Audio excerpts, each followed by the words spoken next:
The Quran should not have been changed, as it says Quran 6:34, nor should the original Bible, nothing, Matthew 5:18, no new lahajat, languages or dialects of those Safaat, books.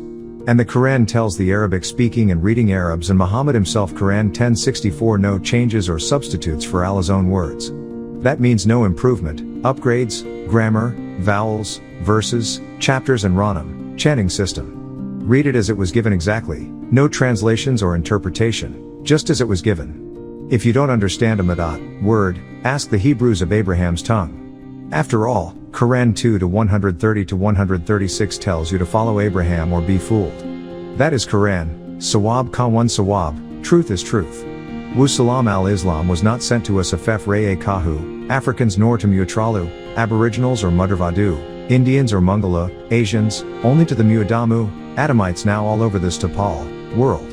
If they say well the original was lost or destroyed, say the same happened to the Hebrews when Moses destroyed the first tablets Exodus 34:1, and the Lord said unto Moses, hewn thee 2 tables of stone like unto the first, and I will write upon these tables the words that were in the first tables, which thou breakst.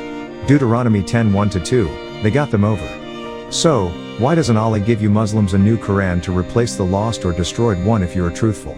I did not mention the Sudanese as not being Arabs because they are in fact the original bloodline of the Arab prophet Muhammad. You find that the Jalian tribe of Sudan, my own wife Fatima Sanasi Omer, is direct Damam, blood. I have revealed her bloodline back to the uncle of Muhammad Abbas Abdul Muttalib, founder of the Abbasid dynasty, traces Fatima's seed out of Arabia up to Egypt, then down to Sudan, and on my own side of the Sudanese family, Dongolaway tribe, we trace right back to Fatima, the prophet's daughter, and Ali, the prophet's nephew. So, Sudanese are the true Alil Bayt or family of the house. Also they are people of the book, being descendants of the tribes of Ishmael's son Kedar, Genesis 25:12-13, as well as of the tribes of Israel from Judah and Dan, who moved southward and then on into Yemen as Benjamin, then to Ethiopia as Phalasha tribe of Judah, and north as Dan, Danikal up to Sudan. These are the lost tribes of Israel. It was Bilael of the tribe of Judah of Ethiopia who passed the scepter staff on to Muhammad, Genesis 49:10, the scepter shall not depart from Judah, nor a lawgiver from between his feet, until Shiloh come, and unto him shall the gathering of the people be. So that is why I did not include Sudan, Ethiopia, and Somalia. They are true Arabs of Muhammad's own bloodline. I presented Renan, name by name in the 1970s of both sides, my Hamat Tat, wife and my own. Those in Arabia today are not the original Muarabu, Arabs who were black-skinned. These are Turks, Persians and Indians mixed together to make what you see as Arabs of Arabia, and they don't speak the original Milsan tongue of Arabic. You find the closest in Mustan, Sudan today. Yet, also there is a dialect used by most. All you have to do is read the old schools. That which I taught under pure Sufi, Nubian Islamic Hebrews and Ansarullah community from 1970 AD up to 2000 AD, when it was time to teach the hereafter doctrine Wu up. And I called us Nubians because we were mixed by the invaders from Arabia, so most of us are dark-skinned, yet, do not have nappy wabar, hair. I called us Mubaru, Hebrews, because we were the lost tribe in the west 400 years under the Mukanu, Canaanite, an Amorite tribe, Genesis 15:13-16. I called us Islamic because of the Islamic religion forced on us in Afef Re Ka, Africa and in the West. That is why we use the 6-pointed star, not the 5 used by other Negroid Muslims in the West. Moorish Science Temple, Nation of Islam, 5%. We held the 6-pointed star and upright crescent and or the spear and upright crescent as Ansars of the Sudan. We always knew who we were, not Orthodox Islam. From 1962 AD to 1970 AD to 2000 AD, Tarak Noon, our way, is still Tarak Noon, our way. And they were taught Hebrew and Arabic, and before this it was ancient Mukmat, Egyptian. I knew the first fruits would be faithful, full of faith, yet, not true, no truth, and they would stop along the way as we moved to higher schools, which is what I came to give. They, under a Hejay Shalel Zam, spell of religion, would stay in Thakak, faith and Akwad, belief, and new ones would be born ready for what I originally came to give. Wu up as Munwapu, Nuwapians in this, the hereafter. The Bible and Quran expired with me giving the holy tablets, Book of Lamb.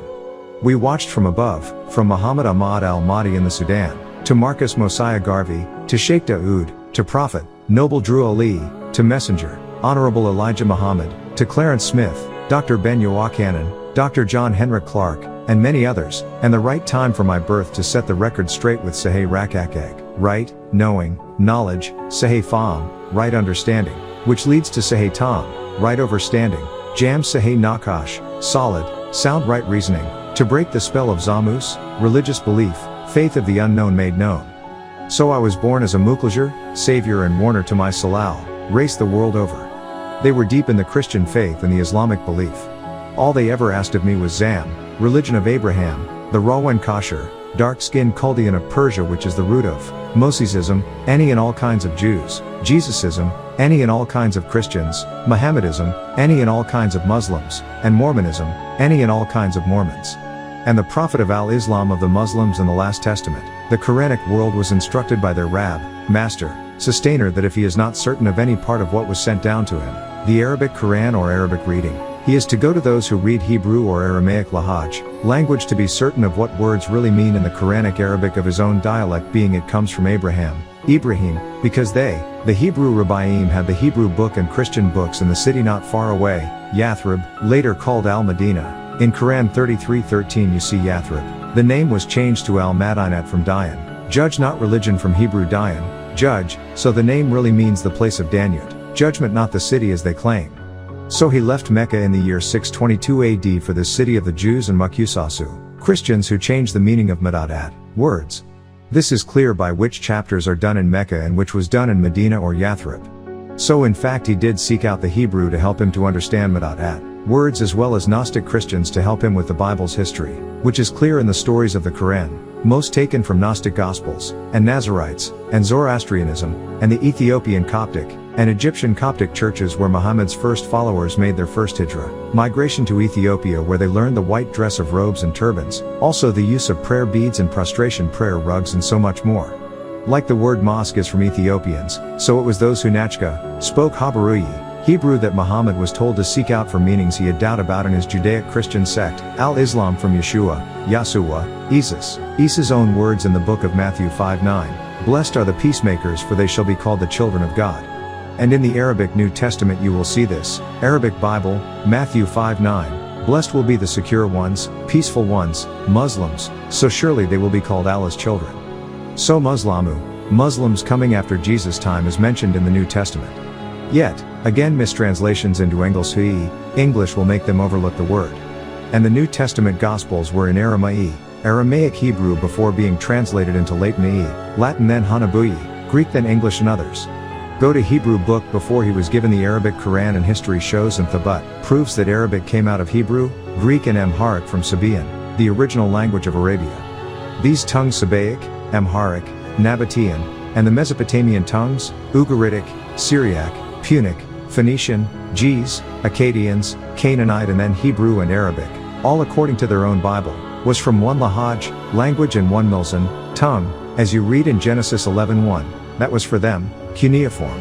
And the Quran, their last book, tells Muhammad, look back to the Hebrew, your book came from their book, Quran 2-4 and Quran 2-136, say, O believers, we have believed in Allah and what has been revealed to us, and what has been revealed to Abraham and Ishmael and Isaac and Jacob and the descendants, and what was given to Moses and Jesus, and what was given to the prophets from their Lord. We make no distinction between any of them, and we are Muslims, in submission to him. And why follow Abraham's rituals? Quran 2-130, because Ibrahim, called in Chaldean, Ibruam, took by force an African woman named Merartat, Hagar, Hagar. In the Bible and Islam, she was a black, nappy-haired Muhammadu, Egyptian of pure seed, Genesis 16:1-2, and Abraham raped her, Genesis 16:3-4, and Sarai, Abram's wife, took Hagar, her maid, the Egyptian, after Abram had dwelt 10 years in the land of Canaan, and gave her to her husband Abram to be his wife. And he went in unto Hagar, and she conceived, and when she saw that she had conceived, her mistress was despised in her eyes. And she gave birth to a son, Ishmael, Genesis 16:15, who was Leuda, born a mixed seed, part Persian as his father, and part Afef Kahu, African as his mother. So in actual fact, Ismail or Ishmael was mixed seed, mingled Yakazad, genes, which is exactly what the word Arab means, mixed, mingle, co-mingle under Hebrew Strong's number 6151. And is the exact same word in Arabic, Arab, mixed, mingle, commingle, and is found in the Arabic of the Quran 990 and 97. So Nuwapians, the very first Arab, was the son of Abraham and Hagar. His name was Ishmael or Ismail, and he spoke a mixture of Chaldean Persian from his father Abraham, and Egyptian, Napatan from his mother Hagar. Those together became Arabic of the very first Arab. That is all Arabic really is. So NWPUians, the Arab prophet Muhammad claimed to be a descendant from Abraham by his son, Ishmael's son Kedar, Genesis 25:13-15, the second son Kedar, or in Arabic it's Qaidar, black skin, in Hebrew Kedar, black color, dark color, and Muhammad claimed to be of this seed of Abraham's son Ishmael by Hagar, the black-skinned African woman in Makmat, Egypt. So in fact Arabic is no more than a dialect of Chaldees and Egyptian which became Saban or Sabaic and subdivided into many sub-dialects. Sabaeans are found in Quran 262, Quran 569, and Quran 22:17. So the God Allah or Lord Rab of Quran told Muhammad, the Arab's own prophet and munijir, warner, if he could not understand any madat words sent down to him, being he was not learnt, Quran 62:2, and only spoke one dialect tongue, the Quraysh, to ask the Hebrew speakers for the true meanings. So in the Quran it says Muhammad could not read, Quran 7-157-158, it calls him Gentile, or the unlettered or Alamiya in Arabic, which means unlearnt, unable to read well. So he was told by his God Allah in the Quran to ask the rabbi, Hebrews, to help him to understand the meanings of words in Arabic from which it came.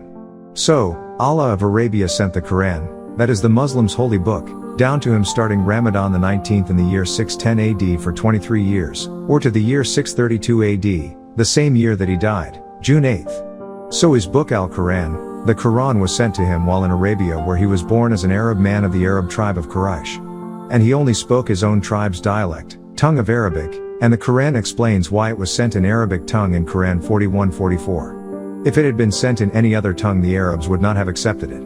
So it was only for Arabic-speaking Arabs of that part of the world he was sent as a munijir, warner to his own people, his close nasabu, relatives, those who he was raised up amongst, just as all other warners sent to their own people speaking their own Milsan tongue. Back then, that was how it was, translations did not exist, grammar did not exist, and vowels marks did not exist. They spoke to one another as a tasiyun, protection, or wrote down as it was spoken, and put it in their aqal, mind, yet all that was written was destroyed. So all they had after his death is what Sheikhasu, people said they remember, and that meant it took changes from the original. The Quran clearly says who it was sent down to and for, and who he was to warn, and how it was a protection for his Shabat, tribe only, and cities around Mecca, his tribe's protection, Quran 106:1, for the accustomed security of the Quraysh. So you see the very first line of this chapter now found in Quran is 106th, yet it was given to Muhammad as the 29th chapter while still in his home city, Mecca. His God Allah sent this. It does not say to Sayan, protect or secure the whole Tapal world, it says for his own tribe only, the Quraysh, tribe of Arabia. So, an Arab-born man in Arabia's city of Mecca, who spoke only one dialect and could not read any other, was told who his book was for right in the book itself, Quran 42:7. And thus we have revealed to you an Arabic Quran that you may warn the mother of cities, Makkah, and those around it, and warn of the day of assembly, about which there is no doubt. A party will be in paradise and a party in the blaze. That it was only for the mother of cities, that is to say, the capital city, which then was Mecca, and it says and the cities around it, that would only be 1. Becca, Mecca, 2. Al-Yathrib, Al-Madinah, 3. Al-Yaman, 4. Jeddah, and 5. Saba, Marib, and other small cities or towns all inside of Arabia, and his book Al-Quran was only for his own Sheikhasu, people, Arabs, his own close nasabu, relatives, Quran 59:7. And the Quran itself was taken from another Sefa, book called the Al-Kitab, the mother of the book in Quran 43:3-4. The Quran says the Sheikhasu, people of the book, Quran 577, family of the book, the Jews and Christians, do not go beyond the bounds of your religion, so it's the Mubaru, Hebrews, Mujwa'u, Jews, and Muqsasu, Christians, books from which the Quran came, which is clear if you read its Hakiyat, stories. They're books before the Quran, as it says, Quran 2-105, neither those who disbelieve from the people of the scripture nor the polytheists wish that any good should be sent down to you from your Lord. But Allah selects for his mercy whom he wills, and Allah is the possessor of great bounty. Of the Hebrew from which all its history is born, just as the mother of the New Testament is the Old Testament. The mother of the Book of Mormon is the Old and New Testaments. The Quran in Arabic was only for Muhammad and his own Mu'arabu Salal, Arab race, Quran 43:43-45, Quran 50:2 to his own close of relatives, Quran 59:7. And were they African, Mukamamu, blacks, Nagar Nadu, Negroids, Musmaru browns, Muatralu, Aborigines or Mudravadu, Indians, or even Musfaru, Yellows, Mongolo, Asians. No. Their own history records describe how Muhammad looked physically as you read in their Hadith and Sunnah. You get his description narrated by Rabia bin Abi Abdurrahman. I heard Anas bin Malik describing the Prophet, Muhammad, saying, "He was medium height amongst the people, neither tall nor short. He was rosy color, neither absolutely white nor deep brown. His hair was neither completely curly nor quite lank." Another one says, narrated by Abdullah bin Malik, Ibn Buhaina, when the Prophet, Muhammad, prayed, he used to separate his arms from his body so widely that the whiteness of his armpits was visible. Book 8, Hadith 385. Also, the Prophet, Muhammad, passed through the land of Khaybar quickly, and my knee was touching the thigh of the Prophet. He uncovered his thigh and I saw the whiteness of the Prophet's private parts. So his own people describe him as a white man, a rosy, white-skinned Arab of that day, not a black man. He was not sent to our race, nor Aborigines, Indians, Asians, only to his own people of Arabia, the Arabs only. So about this Arabic book sent to Arabs, it could be misunderstood, or Allah or Allahs would not have stated. If you Muhammad have any doubt about the meaning of words, go back from the Arabic, your own dialect that you speak, to the Hebrew of the Torah, which was from the same God, only before the Quran, as it says Quran 2 to 130 to 136. Munwapu Nuwapians of Wu Nuup. The worst thing is mistranslations done, knowing that doing it lost chapters, destroyed chapters, misspelt madat at, words, ranan at, names and history of people, wrong place, wrong time, when in fact there is really one all true lahaj, language, not many meanings for one madat, word, or many words with same meaning. Each madat, word and sound is one meaning. When you hear in a lahaj, language, that they will try and say to you, we have many words for the same thing. What they are really saying is many lahaj at, languages make up our jaded lahaj, new language, or we have one word with many meanings. They're saying people of many different languages translate this one sound, word, many ways. So it's not one true sound, word, one meaning. So you see in mistranslations where one word that is with the root letters exposed, they have put meanings to support their personal beliefs or their sect's own interpretation, or words they cannot see meanings, or they just put what they want it to say. The root of these three letters are HM, is not grace, nor merciful. All you have to do is look in Quran 13-8. Allah knows what every female carries and what the wombs lose, prematurely, or exceed. And everything with him is by due measure. And you will see the word al-arham, RHM. To yield, the womb, the wombs. The meaning is clear, the wombs, that which yields for entrances, that is, to enter for Jane's sexual intercourse, and it yields for the exit of childbirth, so it again yields. The root meaning is to yield, or the womb, again taken from Hebrew, as you see in this Hebrew Strong's number 7358, Rackham. You see it used for mercy, that is what giving birth is, a mercy, a graceful act of the givers of life, yet that is not what it means. And again, I must repeat, the originals did not have grammar, vowels or dots. None of what you see today in the upgraded languages. The reason why you see the words repeated is what the Muslim call the tasmiyah or the bismillah. They recite, by way of the name of the deity, the yielding, the yielder. You see two forms of the same root, three letters RHM. It's so often mistranslated as each sect wants it, and if you look in English translations of the many different versions of the Quran, you will see many different translations, because they have doubts about what it is really saying or its meaning. They lost the true meaning. Did they go back and ask the Hebrews? No. If they had the true meaning, it's repeated twice in two forms, to say the yielding, the yielder, for what the female's womb does to give birth. A Muslim man knows that his hamat tat, wife, should be a virgin, and that first time for their sexual intercourse is her first, and her raham, womb, is sealed by Allah placing a hymen, the thin mucous membrane that closes the vagina. So before he enters this he must say, by way of Allah, Bismi Allah, then enter her. And after the 9 months of her pregnancy, when she is ready to deliver and waiting for the water to break open, for the Qured, child to come out again, she and her mate must say, by way of Allah, Bismi Allah, then the child exits her. It is yielding to allow entry, and it is yielder to allow an exit. And the first part is not in the name, the first letter B, is used in Arabic this way. Ana aktab by kalam, I write by way of the pen. I am writing using the pen. The sound by, is by way of, not in, which is to call, inside, enter, and or fi, in, so by means, by way of, not in. By way of the God's name, so a devoted Muslim male invokes God's name when he first attempts to enter her yielding hymen, of his should-be bikr, virgin wife, in hopes of yielding a healthy child. Then when after the 9 months of pregnancy and the womb yields the newborn's head, yielder, he is to invoke the name of God. They recite the chapter of the opening, which is now the first chapter of their holy book Al-Fatihat, the opening. Now NWPU, you see the true meaning of this Tasmiyat, and the meaning is even greater than its mistranslation and misuse. That is just one mistranslation used and accepted by those who won't just ask the Hebrew for what these three letters RKHM, now RHM, really means. So many words in the Arabic Quran are mistranslated, which are right in the Torah of the Hebrew Bible, which is from the same God, just a changed name by vowels, is the same as the root letters ALH, often hard and soft letters replaces each has the same KH, and KH, also H, and H soft sound, yet the same letters in the words. The original language of Torah and Quran is not found in them. You have man-made, upgraded dialects and even new scripts, so the true meanings is lost.